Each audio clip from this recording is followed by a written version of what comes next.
Améliorer la prise en charge du cancer, cet objectif est commun aux participants du deuxième symposium franco-ivoirien de cancérologie, couplé aux premières journées de l'Association franco-africaine de cancérologie.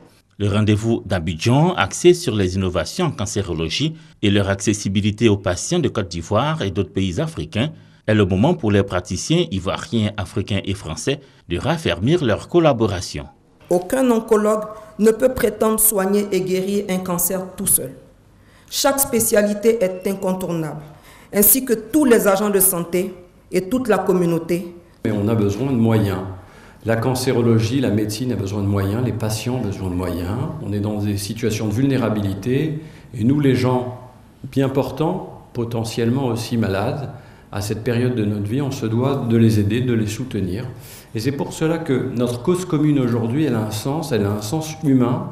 Présent à ce rendez-vous autour de la problématique du cancer, le Premier ministre a marqué l'option prise par le président Alassane Ouattara et le gouvernement ivoirien de faire de la lutte contre le cancer une réalité en Côte d'Ivoire.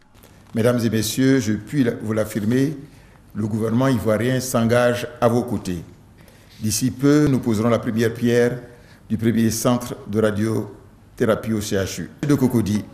Des études sont parallèlement en cours pour la création d'un grand centre d'oncologie et de radiothérapie de dimension régionale.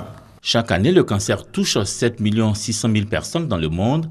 En Côte d'Ivoire, les nouveaux cas sont estimés entre 16 et 20 000.